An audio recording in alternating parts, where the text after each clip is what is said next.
Hello बच्चों, let's read the question. The question says if the cell is diploid in G1, then after the S phase cell will remain / become 1n, 2 4n, 3 8n, 4 2n. तो question में हमसे पूछा है अगर एक cell G1 phase में diploid है तो S फेज के बाद उस सेल की प्लॉइडी क्या होगी।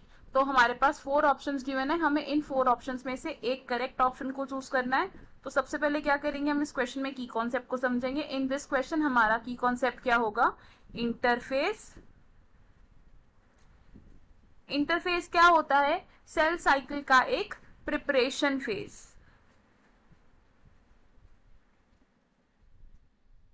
प्रिपरेशन फेज क्यों कहते हैं इसे, क्योंकि इस फेज में जो सेल है वो खुद को प्रिपेयर करता है for the actual division.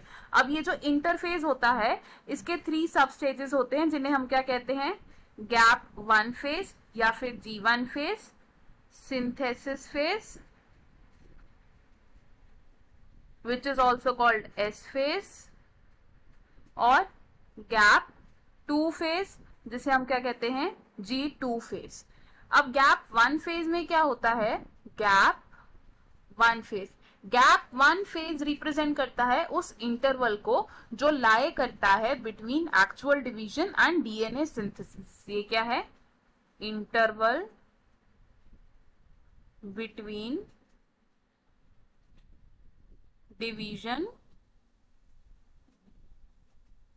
And DNA synthesis. Next phase is synthesis phase या फिर हम क्या कहते हैं इसे, एस फेज। एस फेज में क्या होता है, जो डीएनए है वो रेप्लिकेट करता है, रेप्लिकेशन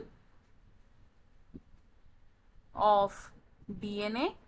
अब जब डीएनए की रेप्लिकेशन होगी तो डीएनए का अमाउंट डबल हो जाता है, अमाउंट ऑफ डीएनए डबल्स।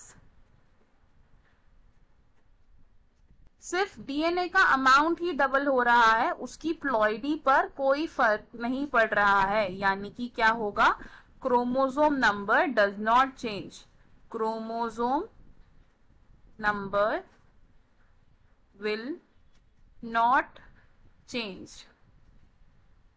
क्या मतलब हुआ इसका, कि अगर एक सेल गैप 1 फेज में डिप्लॉयड है, डिप्लॉयड विच मीन्स 2n है, तो वो सिंथेसिस फेज के बाद भी डिप्लॉयड ही रहेगा, क्योंकि सिर्फ अमाउंट ऑफ डीएनए डबल हो रहा है, क्रोमोसोम नंबर पर कोई फर्क नहीं पड़ रहा है in this phase. S phase के बाद क्या आता है, गैप 2 फेज। गैप 2 फेज में क्या होता है, सेल में सिंथेसिस होती है प्रोटीन्स की जिनकी रिक्वायरमेंट होती है डिवीजन में। तो क्या होता है इसमें, प्रोटीन सिंथेसिस। तो हमें हमारे क्वेश्चन का आंसर मिल गया। क्वेश्चन में हमसे क्या पूछा था, अगर एक सेल G1 फेज में डिप्लॉयड है तो S फेज के बाद उसकी प्लॉइडी कैसी रहेगी। तो हमारा आंसर क्या होगा इसमें, ऑप्शन 4 विच इज 2n। तो हम क्या लिखेंगे यहाँ पर, ऑप्शन 4 इज करेक्ट। अब देख लेते हैं कि बाकी ऑप्शंस क्यों इनकरेक्ट है। ऑप्शन 1 सेज n, तो अगर एक सेल G1 फेज में डिप्लॉयड है तो S फेज में आने के बाद वो हैप्लॉयड नहीं होगा, इसलिए ऑप्शन रॉन्ग हो जाएगा। ऑप्शन 2 सेज 4n, तो S फेज के बाद एक सेल की प्लॉइडी बिल्कुल चेंज नहीं हो रही है, तो अगर सेल डिप्लॉयड था तो वो डिप्लॉयड ही रहेगा, इसलिए ऑप्शन रॉन्ग हो जाएगा। ऑप्शन 3 सेज 8n, एक सेल जो G1 फेज में डिप्लॉयड था वो S फेज के बाद 8n नहीं होगा, यानी कि ऑक्टाप्लॉयड नहीं होगा, क्योंकि S फेज के बाद प्लॉइडी बिल्कुल भी चेंज नहीं हो रही है, तो ये ऑप्शन भी रॉन्ग होगा।